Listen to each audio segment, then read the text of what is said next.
Mission Motorsports, the Forces Motorsport charity, it was established back in 2012 to bring together one of the avenues of recovery sport that's used for those who are leaving the services. And so, particularly for those, I think, who are wounded, injured and sick, but also for those who kind of lost their way perhaps after service.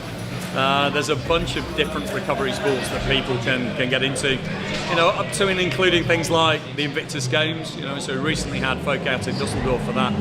But we run a really lovely low-level sporting program that's all about accessible and engaging ways for members of the armed forces community to ultimately, the goal is to make people successful civilians.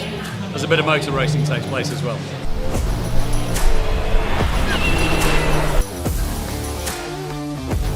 So Mission Motorsports' main aim is, we call it race, retrain and recover.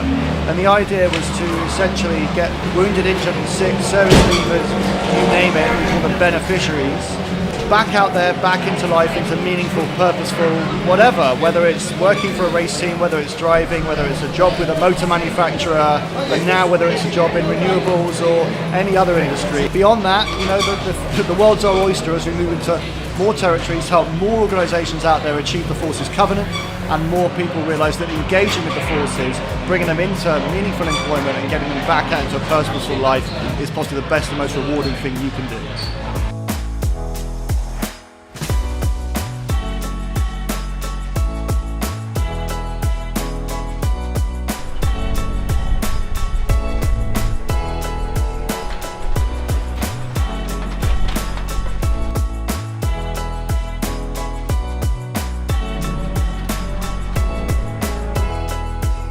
I'm a service leaver. I decided that I'd come to the end of my journey with the armed forces, and I found out about Mission Motorsports, researched them a bit more and realised that they did courses for service leavers. So I enrolled in one of their courses, a level 3 LMVR, light vehicle maintenance repair course, and since then I've become a fully qualified and trained vehicle mechanic. Well, this is the 9th time we've been here in Anglesey running Race of Remembrance, and Race of Remembrance, it's not just about this race here, it's more about how the motorsport community can mark Remembrance Weekend. So for the things that happen on Remembrance Weekend, that it's done where it's acknowledging what the rest of the country is looking at on that day, to support the Poppy Appeal, to observe the silence, I think, on Armistice Day, and to do something to support your ROR and for Race of Remembrance, that thing. The Forces Motorsport charity being the thing that sort of brings that things together. And behind me here we've got a thing that it was not my idea. I thought it was a ridiculous idea to run an endurance race here, right perched on the cliffs above the Irish Sea and at this time of year.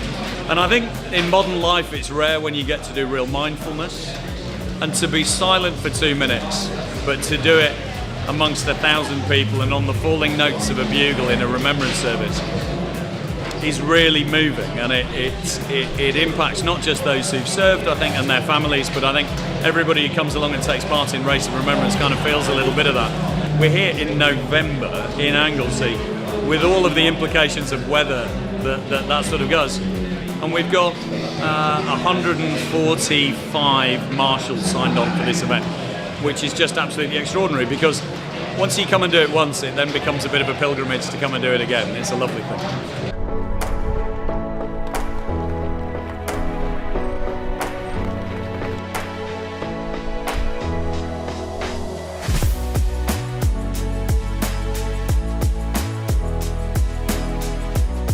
We absolutely need people to be able to help and support through fundraising, and obviously this is a great focus at this time of year, but there's lots of ways that people can get engaged. Come and do passenger rides on our events perhaps, and whether that's Goodwood or whether it's Three Sisters up near Wigan, the big family day that we run up in Croft up in August.